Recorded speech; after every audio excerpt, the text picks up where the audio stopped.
You're listening to Margins and Meaning with John Wilson. Margins and Meaning accept zero responsibility for remakes, delaminations, fractures, open contact, poor scans, missing opposing, unindexed bytes, or any case that miraculously hits your inbox without a requested shade. Anything I say on this show is just my opinion. It's not gospel. It's not CE. It's not legal advice, and it definitely may induce emotional damage.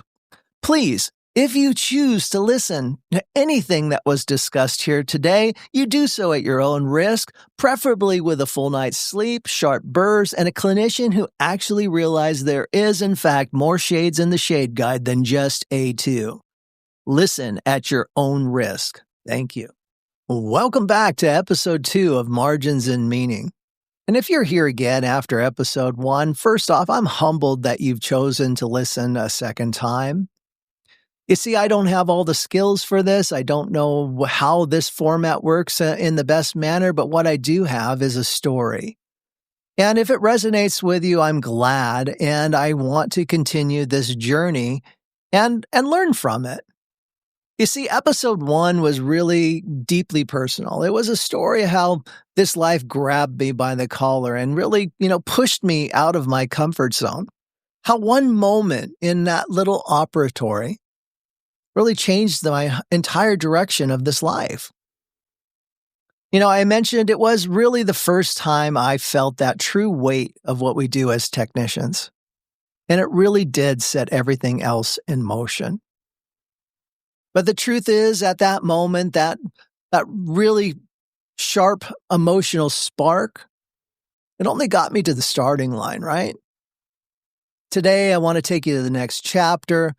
Really the part that nobody sees, the part nobody really talks about, the part where, my ambition meets my inexperience, where determination meets fear, and where it starts with, I think I can do this, collides with, I really have no idea what the hell I'm doing. So today's episode, I'm calling From Fraud to First Client, the Early Days. So after that moment in that operatory, I didn't run out the next day and start a business. Of course not. It took about 6 weeks for me to really contemplate the move. 6 weeks of pure excitement and hell. You see, I was driving to work and that little spark kept growing into a potential flame. But of course, it continued to shrink back down again as doubt crept in. Because here's the truth that I was facing in those times. I didn't know a damn thing about business. I didn't know how to price work. I certainly didn't know anything about marketing. I didn't know how I was going to acquire my first client. I didn't know how I was going to manage cash flow or taxes or, really anything.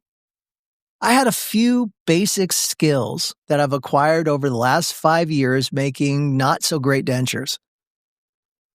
But what I did have, that amazing thing that we have in this life, that feeling.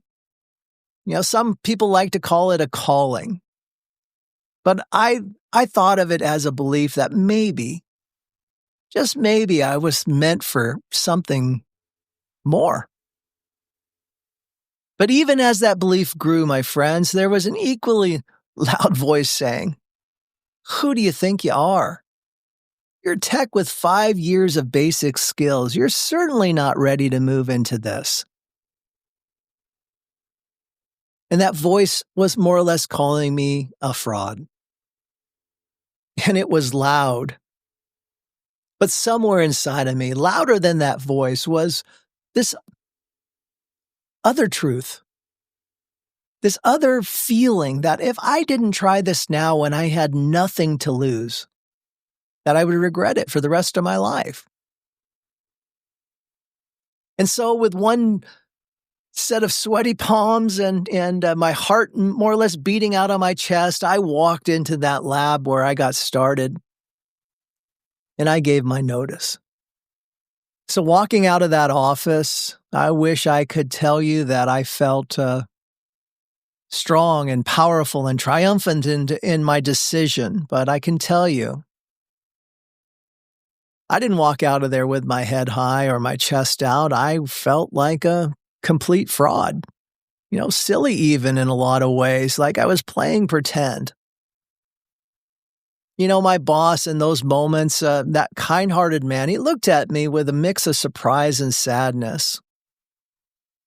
My coworkers at the time, I remember them scoffing at it, not like they were being mean or anything, just being realistic in a lot of ways. And maybe they had similar feelings and never took the jump. I don't know. It's hard to really know. But at that moment, I kind of really understood what they were putting off. I was just this kid, this silly kid that had a dream that came to this laboratory, picked up and tried to absorb what others were willing to share. I worked hard. I honored the institution of that job, but I wasn't a rock star. I wasn't anybody at that point. So I understood why they doubted me, why I doubted myself. But I left anyways, guys. Because sometimes you actually realize that you don't leave when you're ready.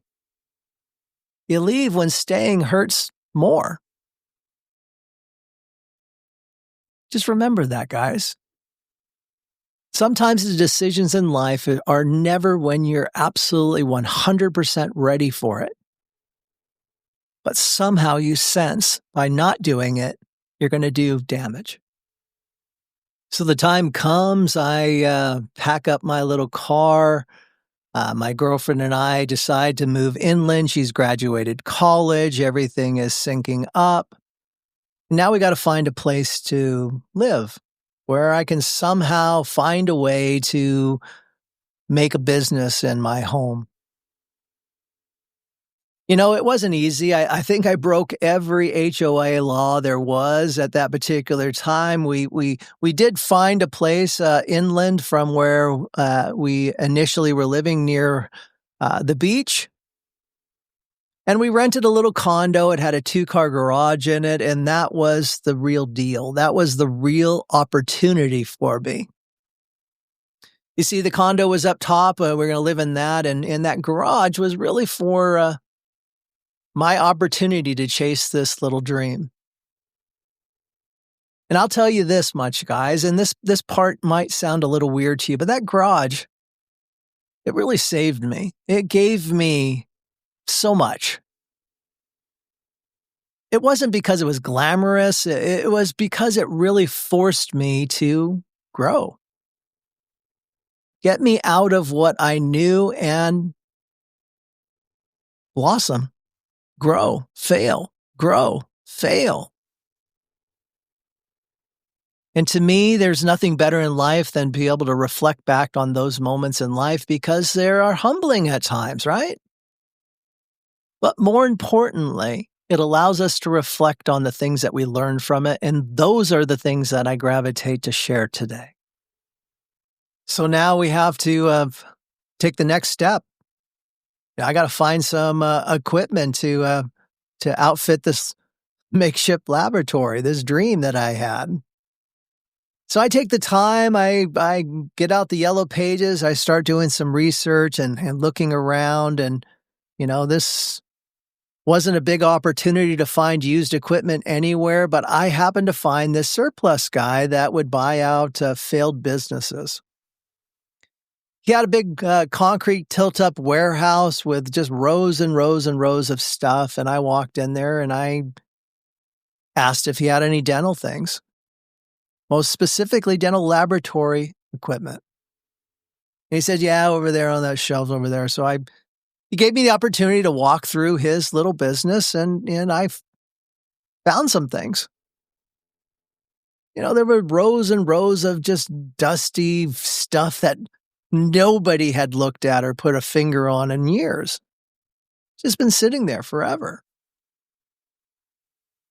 But I found a bench lathe, and I found a compress for a Hanau set of flasks, an old nasty model trimmer that probably never had been cleaned and has calcified so much I wasn't even sure it would work.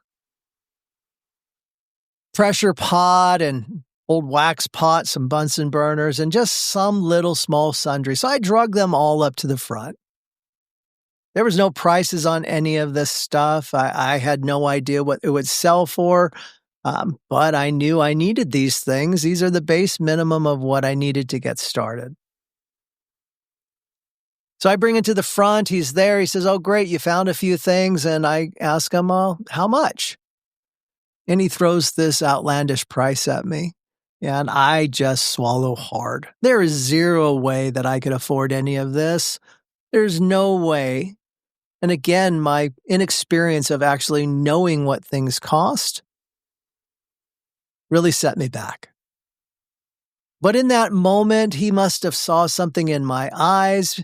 He knew I didn't know how to negotiate.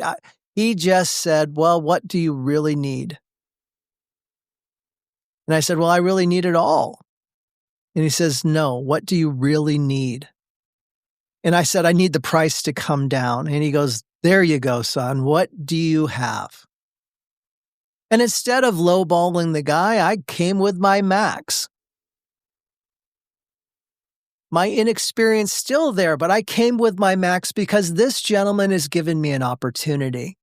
Somehow in that moment, my heart went from being completely in my belly to now in my throat, swallowing hard, thinking that I have an opportunity to walk out of here with what I need to get started. But he taught me a lesson. He looked at me and he says, "Pick a few things that you absolutely have to have today. I'll charge you that $800. I'll put this other stuff aside with your name on it. You can come back and pay me when you have some money." Well, that wasn't a perfect solution, but it certainly was the best I was ever going to find, so I jumped at it. And in that moment, I can even remember myself thinking, this guy is pretty shrewd. I know he bought this stuff for next to nothing. It's been sitting there forever. Hey, $800 is pretty good to have in your pocket rather than have dusty stuff on these shelves that probably will never sell. And that was me being a little jaded rather than seeing what an unsung hero this guy is to me in my life.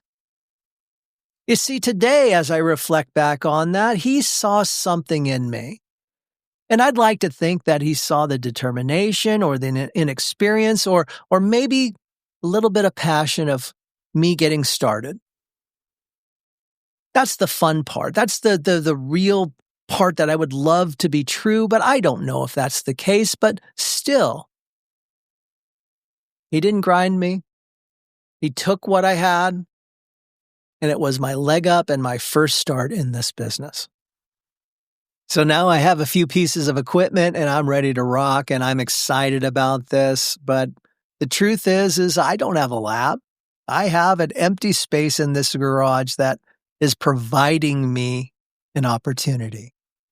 I still have to grab hold. I still have to find a way to outfit this in some sort of a flow that would actually work. So I draw up this little plan to make 2 simple plywood benches, one where I would sit down and be able to finish dentures or set teeth and wax up cases, do the preliminaries, and the other would be my plaster bench. You see, there's no sink or drain or anything in here, so I have to get a simple bar sink, cut it into this plywood bench top that I made with 2 sheets of plywood and 8 or 10 2x4s screwed together.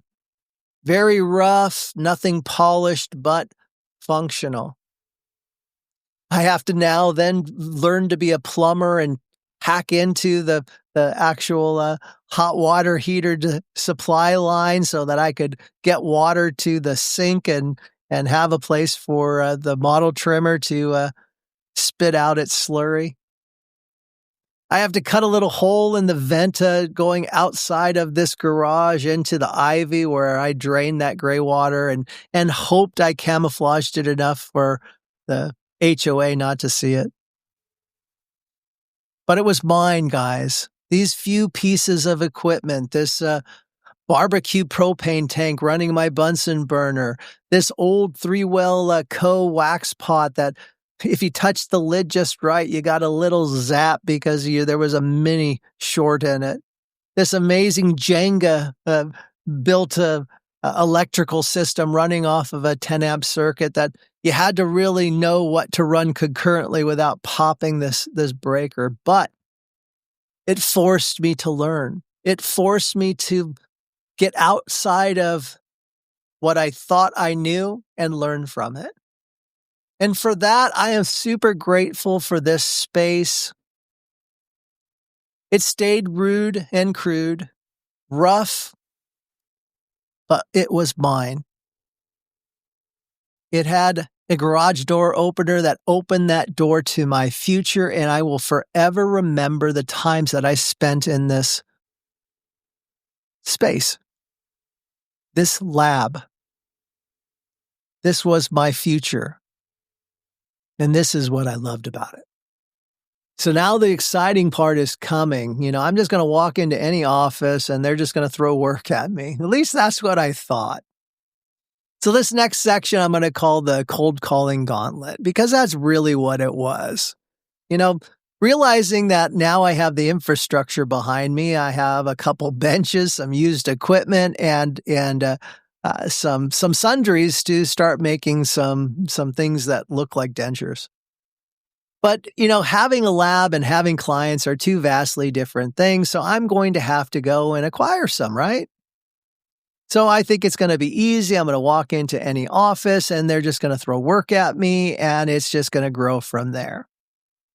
But the truth is I had no leads. I had no contacts. I had no referrals for this. I just had a car and some determination to go and hit a list of clients and go door to door, hitting the bricks and pitching my name. So every day, office after office after office, just brutal, harsh rejections. So harsh that you walk out of there with your tail between your legs thinking, oh my God, what did they just do to me? You see, I was really ill-prepared for what I say is the human side of sales. I didn't understand the gatekeepers or staff dynamics or trust or literally the most important thing, the timing. I didn't understand that walking in with the confidence that I was so proud of could really be seen as arrogance. I didn't understand the skepticism where they would say, well, yeah, we have another lab guy we're happy with, and just blow me off. You see, I was cocksure in my ability and where I was at, and I was confident in trying to present this, thinking that was the most important part. But the reality quickly slapped me in the face. But here's where something important really happened for me. Every rejection that I had became a lesson. I kept a notepad in that car. I wrote down the name of the front desk person, their office hours, who the decision maker was, any potential detail that they may have mentioned, and any hint of opportunity. Anything that really helped me refine the memories that I would create there so that I could come back and have that as some sort of ammunition for me. You see, I studied those notes like flashcards every night and every morning before I went out, and every time before I walked in that office. I would add to them after another rejection, but I would not take no for an answer. I forced myself to learn from the rejection instead of collapsing underneath it, and eventually, one day, I got a yes. That day in question, I definitely can remember it, how proud I was to walk out that door getting a yes. They were going to give me a chance. It was a multi-office practice. It had opportunity, and that was my first case. So now here's the next step for me. That first case and the moment that everything shifted for me. You see, I've caught the eye of this office, this multi-practice office, and they gave me an opportunity, right? So as I take that first case back to the laboratory, and I probably overworked the hell out of it, I poured the models and left the landmarks and treated what I saw as preliminary impressions as my master impressions because, well, first, I don't know. I don't know what this MO of this office is. All I know is that I have time, I have opportunity, and I'm certainly going to return something that looks fantastic. Couple shellac base plates are made. I make some wax rims on it. I follow my training and make them 22 and 18 and polish them up and get the angles just right, and probably spent hours upon hours making these things absolutely perfect. And I bag them up and I take it back to the office. They say, thank you. I leave that office, and now the waiting period until they do the try-in comes in, and sure enough, they call me again. But they call me for another case. So now I am getting excited. And slowly but surely, we build a relationship over 6 months.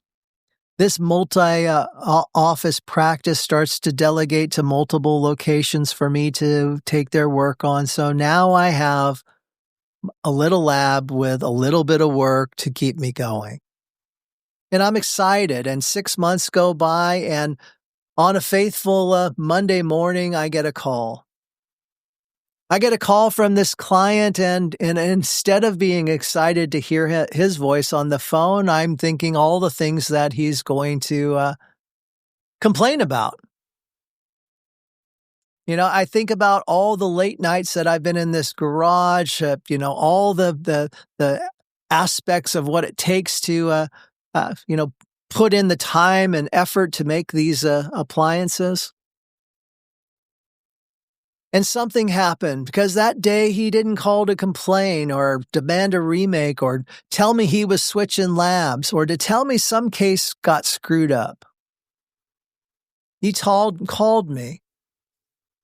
And I get choked up about this only because it was the first time I was ever asked for advice. That moment, that very first time, I truly felt like I wasn't a fraud anymore. I wasn't just some kid with plywood benches and a turkey cooker. I was now that problem solver, a thinker, somebody that could actually help a clinician navigate a challenge. And that exact moment taught me something. That thinking on your feet will differentiate you more than any other tool you will ever own. It was the first crack of sunlight in months of darkness. Not success, just a little breath of vindication and validation of the time and effort that I've put into this craft. And sometimes, guys, sometimes that's all you need to keep going. And in today's light, I try to utilize this in my day-to-day when I'm talking to staff or I'm talking to just anybody in life. Again, being kind is not difficult. Recognizing that your words can be motivation. That's why I'm here today, guys, and that's why I'm sharing my story in such detail, and hopefully to something that will resonate with you. So you know what? I've really enjoyed sharing these words with you, because as I reflect on those early times in my career, I recognize how they shaped me. That humility, that grit, the curiosity, my ability to pivot, my true obsession solving the problems under pressure, my desire to grow the craft through intention instead of shortcuts. You see, I knew I wasn't talented yet. I wasn't skilled yet. I certainly wasn't refined, polished, or seasoned. But the one thing that I recognized is I showed up every single day, and I let that process mold me. Those failures, the mistakes, my fear, They certainly carved me into something resembling a technician worth calling. And guys, if you're listening to this, and you're in your own version of that garage, I hope you know this. You're not a fraud. You're just not finished yet.